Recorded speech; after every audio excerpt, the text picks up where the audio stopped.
ವಿಶ್ಲೇಷಕರು ಸಮೀವುಲ್ಲಾ ಸರ್ ಇದ್ದಾರೆ. ತಮಗೂ ಕಾರ್ಯಕ್ರಮಕ್ಕೆ ಸ್ವಾಗತ. ಸಮೀವುಲ್ಲಾ ಸರ್, ಹಗರಣ ವರ್ಸಸ್ ಹಗರಣ ಹಿಂಗೆ ಇದೆಯಾ?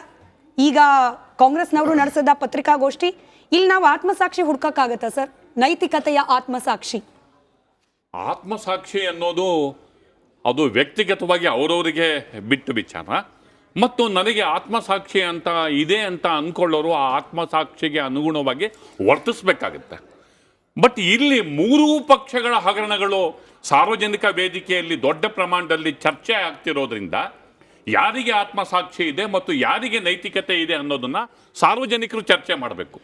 ಇದು ನಾಯಕರಿಗಿಂತ ಹೆಚ್ಚಾಗಿ ಸಾರ್ವಜನಿಕ ವಲಯದಲ್ಲಿ ಆತ್ಮಸಾಕ್ಷಿ ಯಾರಿಗಿದೆ, ಆತ್ಮಸಾಕ್ಷಿಯ ನ್ಯಾಯಾಲಯ ಅನ್ನೋದು ಸಾರ್ವಜನಿಕರಾಗಿರೋದ್ರಿಂದ ಹೀಗಾಗಿ ಇಲ್ಲಿ ನೈತಿಕತೆ ಎಲ್ಲಿಯವರೆಗಿದೆ, ಯಾರಿಗೆ ಎಷ್ಟು ಮಟ್ಟಿಗಿದೆ ಮತ್ತು ನೈತಿಕ ಪ್ರಶ್ನೆಗಳನ್ನು ಕೇಳುವ ಅದಕ್ಕೆ ನೈತಿಕ ಪ್ರಶ್ನೆಯನ್ನು ಕೇಳುವ ನೈತಿಕತೆಯನ್ನು ಯಾರಾದರೂ ಉಳಿಸ್ಕೊಂಡಿದ್ದಾರಾ, ಇವು ಸಾರ್ವಜನಿಕ ವಲಯದಲ್ಲಿ ಚರ್ಚೆಗೆ ಈಡು ಮಾಡುವಂಥ ಸಂಗತಿಗಳು. ಈಗ ಅಶೋಕ್ ಲೀಡರ್ ಆಫ್ ಅಪೋಸಿಷನ್ನು ಕೆಲವು ದಾಖಲೆಗಳನ್ನು ಈಗ ರಿಲೀಸ್ ಮಾಡ್ತಿದ್ದಾರೆ. ಡೆಫಿನೆಟ್ಲಿ ಅವು ಗಂಭೀರವಾದ ದಾಖಲೆಗಳಾಗಿರ್ತವೆ. ಮತ್ತು ಪಬ್ಲಿಕ್ ಡೊಮೈನಲ್ಲಿ ಕುಮಾರಸ್ವಾಮಿ ಅವರ ದಾಖಲೆನೂ ಇದೆ ಮತ್ತು ಪಬ್ಲಿಕ್ ಡೊಮೈನಲ್ಲಿ ಸಿದ್ದರಾಮಯ್ಯನವ್ರ ದಾಖಲೆನೂ ಇದೆ. ಹೀಗಾಗಿ ಇಡೀ ಬಹುಶಃ ಕರ್ನಾಟಕ ರಾಥೋಡ್ ಅವರಿಗೆ ಗೊತ್ತು, ಬಹುಶಃ ಕರ್ನಾಟಕ ರಾಜ್ಯ ರಾಜಕಾರಣ ಇಂತಹ ಒಂದು ಮಹಾ ಸಂಘರ್ಷದ ತುದಿಗೆ ಇತ್ತೀಚಿನ ದಶಕಗಳಲ್ಲಿ ಇರಲಿಲ್ಲ ಅನ್ನೋದು ನಮಗೆ ಈ ಡೆವಲಪ್ಮೆಂಟ್ಸನ್ನು ನೋಡಿದ್ರೆ ಗೊತ್ತಾಗುತ್ತೆ. ಮತ್ತು ಇದು ಕಾನೂನು ಅಂಗಳಕ್ಕೆ ಧುಮುಕಿರೋದ್ರಿಂದ ಕೆಲವೊಮ್ಮೆ ಬರೀ ಒಬ್ರಿಗೊಬ್ರು ಸ್ಟೇಟ್ಮೆಂಟು ಸಂಘರ್ಷಕ್ಕೆ ಹೋಗಿ ಎತ್ತರಕ್ಕೆ ಹೋಗಿ ನಂತರ ಕಡಿಮೆ ಆಗೋದು. ಮತ್ತು ಗೌರ್ಮೆಂಟ್ಗಳು ಚೇಂಜ್ ಆದಾಗ ಇವ್ರಿಗೆ ಯಾರೋ ಫೇವರ್ ಮಾಡೋರು, ಅವ್ರಿಗೆ ಯಾರೋ ಫೇವರ್ ಮಾಡೋದು, ಈ ಥರ ಪ್ರಕರಣಗಳು ಮುಚ್ಚೋರು. ಇವ್ರು ಮುಚ್ಚೋರು, ಅವ್ರು ಮುಚ್ಚೋರು. ಆದರೆ ಈಗ ನ್ಯಾಯಾಲಯದ ಮೇಲೆ ಒಂದು ಪ್ರಕರಣ ಏರಿದೆ, ಇನ್ನೊಂದು ಇನ್ವೆಸ್ಟಿಗೇಷನ್ ಆಗಿ ರಾಜಭವನದ ಕದವನ್ನು ತಟ್ತಾ ಇದೆ. ರಾಜಭವನ ಕದದ ಒಳಗೆ ಬರಬೇಡ ನೀನು ಹೋಗು ಅಂತ ಹೊರಗೆ ಗದುಮ್ತಾ ಇದ್ದಾರೆ. ಮತ್ತೊಂದು ಪ್ರಕರಣದಲ್ಲಿ ಇನ್ವೆಸ್ಟಿಗೇಷನ್ ಆಗ್ತಾ ಇದೆ. ಹೀಗಾಗಿ ಈ ಪ್ರಕರಣಗಳು ಈಗಲಾದರೂ ಇವು ಲಾಜಿಕಲ್ ಎಂಡಿಗೆ ಹೋಗಬೇಕು, ಡಿಸ್ಕಷನ್ಗೆ ಆಗಬಾರ್ದು. ಲಾಜಿಕಲ್ ಎಂಡಿಗೆ ಯಾರ್ಯಾರು ಮಾತಾಡ್ತಾರೋ, ಯಾರ್ಯಾರು ಇನ್ವಾಲ್ವ್ ಆಗಿದ್ದಾರೋ ಎಲ್ಲ ಎಕ್ಸ್ಪೋಸ್ ಆಗಲಿ, ಲಾಜಿಕಲ್ ಎಂಡಿಗೆ ಹೋಗಲಿ. ಅದು ಹೀಗಾಗಿ ಕೇಳುವವರ ನೈತಿಕತೆ ಅಥವಾ ಆಳುವವರ ನೈತಿಕತೆ ಎಲ್ಲವೂ ಬಯಲಾಗಲಿ. ಈಗ ಆ ಎಲ್ಲವೂ ಬಯಲಾಗುವ ನಿಟ್ಟಿನಲ್ಲಿ ಡೆವಲಪ್ಮೆಂಟ್ಸ್ ಆಗ್ತವ ಅನ್ನೋದು ಸಾರ್ವಜನಿಕರಾದ ನಾವು ಮತ್ತು ನೀವು ಇಲ್ಲಿ ಕಾದು ನೋಡುವಂತಹ ವಿಚಾರ ಇದೆ.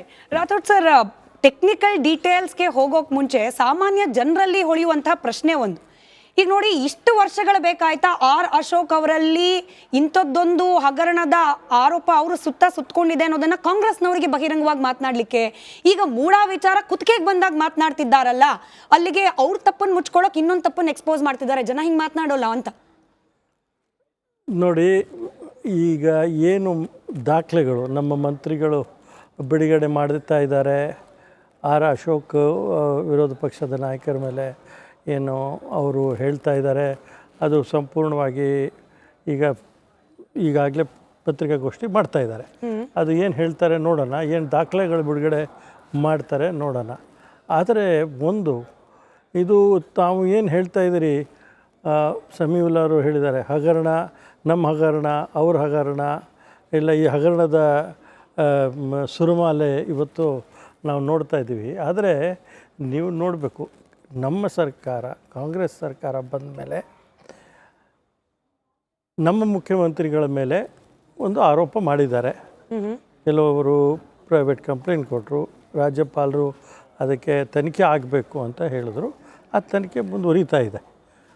ಇದರ ಮಧ್ಯದಲ್ಲಿ ಇ.ಡಿ. ಅವರು ಮೊನ್ನೆ ನೋಟಿಸ್ ಕೊಟ್ಟರು. ಆ ತನಿಖೆ ನಡೀತಾ ಇದೆ.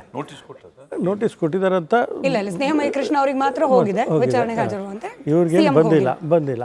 ಆದರೆ ಎಲ್ಲೋ ಒಂದು ಕಡೆ ಇದನ್ನು ಸಿದ್ದರಾಮಯ್ಯ ಅವ್ರ ಮೇಲೆ ಏನೋ ಒಂದು ಗೂಬೆ ಕೂಡಿಸ್ಬೇಕು, ಅವ್ರಿಗೆ ಒಂದು ಕಳಂಕ ತರಬೇಕು, ಕಾಂಗ್ರೆಸ್ ಸರ್ಕಾರಕ್ಕೆ ಅಸ್ಥಿರಗೊಳ್ಬೇಕು, ಇದೇ ಎಲ್ಲೋ ಒಂದು ಕಡೆ ಇದರಲ್ಲಿ ರಾಜಕೀಯ ಷಡ್ಯಂತ್ರ ಇರೋದನ್ನು ನಾವು ನೋಡ್ತಾ ಇದ್ವಿ. ಈ ಒಂದು ಪ್ರಕರಣದಲ್ಲಿ ಸಿದ್ದರಾಮಯ್ಯ ಅವರು ಎಲ್ಲಿನೂ ಇದರಲ್ಲಿ ಅವರು ಸಿಗ್ನೇಚರ್ ಮಾಡಿರೋದಿಲ್ಲ, ಏನು ದಾಖಲೆಗಳಿಲ್ಲ. ಆದರೆ ಅವರ ಪತ್ನಿ ಕೊಟ್ಟಿರೋಗೆ ಅವರ ತಮ್ಮ ಅವ್ರ ಅಣ್ಣ ಕೊಟ್ಟಿರೋ ಸೈಟ್ಗೆ ಇವತ್ತು ದೊಡ್ಡ ಪ್ರಮಾಣದ ಆರೋಪ ಮುಖ್ಯಮಂತ್ರಿಗಳ ಮೇಲೆ ಮಾಡ್ತಾ ಇದ್ದಾರೆ. ಎಲ್ಲೋ ಇದು ಬಿ ಜೆ ಪಿಯವರು ಎಲ್ಲ ಬೇರೆ ರಾಜ್ಯಗಳಲ್ಲಿ ಮಾಡ್ತಾ ಇರೋಂಗೆ ವೆಸ್ಟ್ ಬೆಂಗಾಲಲ್ಲಿ ಮಾಡಿದರು, ಮಹಾರಾಷ್ಟ್ರದಲ್ಲಿ ಸರ್ಕಾರವನ್ನು ಅಸ್ಥಿರಗೊಳ್ರು, ಅಸ್ಸಾಮಲ್ಲಿ ಕೂಡ ಹಾಗೆ ಆಯಿತು. ಈ ಥರ ಕೇರಳಲ್ಲಿ ಕೂಡ ಆಯಿತು. ಮತ್ತು ಈ ಅಂಗಸಂಸ್ಥೆಗಳು ED, CBI, ಈ IT ಇದನ್ನು ದುರುಪಯೋಗ ಮಾಡೋದು. ತಮಗೆ ಗೊತ್ತಿದೆಯೋ ಇಲ್ಲೋ, ED ಪ್ರಕರಣಗಳು 500% ಜಾಸ್ತಿ ಆಗಿದೆ BJP ಸರ್ಕಾರ ಬಂದ ಮೇಲೆ. ಆಮೇಲೆ ಕನ್ವಿಕ್ಷನ್ ರೇಟ್ ಏನಿದೆ, 95% ಕೇಸಸ್ ಮೇಲೆ ಕನ್ವಿಕ್ಷನ್ನೇ ಆಗಿಲ್ಲ.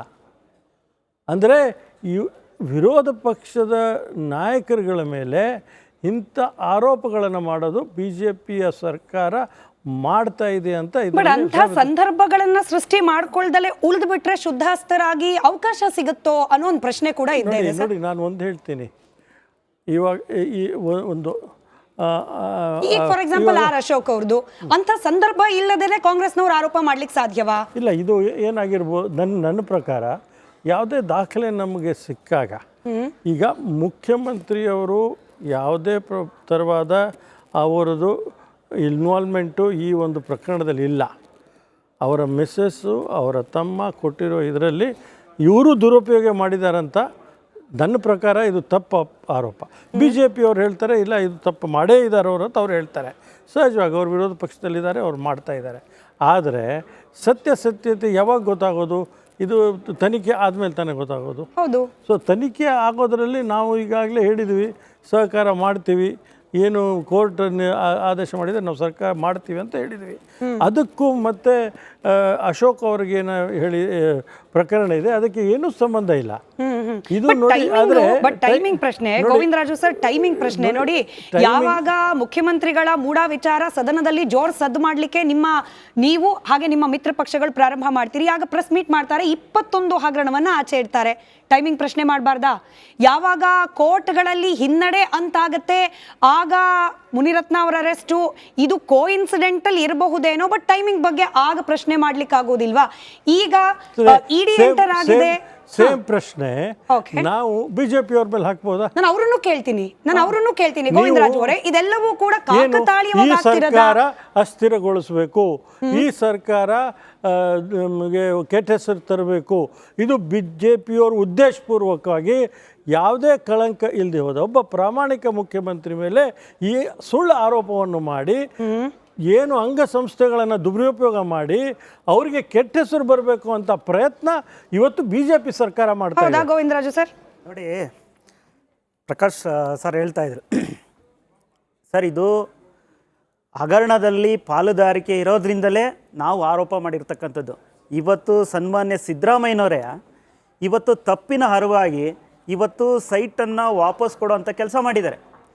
ಸೊ ಇದು ನಾವು ಸುಮ್ಮನೆ ಆರೋಪ ಮಾಡಿದ್ದಂತಲ್ಲ, ಇದು ಏನು ಬೆಳಕಿಗೆ ಬಂತು, 3 ಎಕರೆ 16 ಗುಂಟೆ ಕೆಸರೆ ಗ್ರಾಮದ ಜಮೀನು, ಇದು ಬಂದಂಥ ಸಂದರ್ಭದಲ್ಲಿ ಇದೆಲ್ಲ ಒಂದು ಕಡೆ ಲೋಪ ಕಂಡು ಬಂದಿದೆ ಅಂತೇಳಿ ಕಂಪ್ಲೇಂಟ್ ಆದಾಗ ಇದ್ರ ಬಗ್ಗೆ ಹೋರಾಟ ಮಾಡಿದ್ದು ವಿರೋಧ ಪಕ್ಷವಾದ JDS ಮತ್ತು ಭಾರತೀಯ ಜನತಾ ಪಾರ್ಟಿ ಸೇರ್ಕೊಂಡು ಇದು ಹಗರಣ ಆಗಿದೆ ಅನ್ನೋದನ್ನ ನಾವು ಗಮನಕ್ಕೆ ತರೋದಕ್ಕೆ ಇದು ಮಾಡಿದ್ವಿ. ಆದರೆ ಸನ್ಮಾನ್ಯ ಸಿದ್ದರಾಮಯ್ಯನವರು ಏನು ಹೇಳ್ತಾ ಬಂದರು, ಸೊ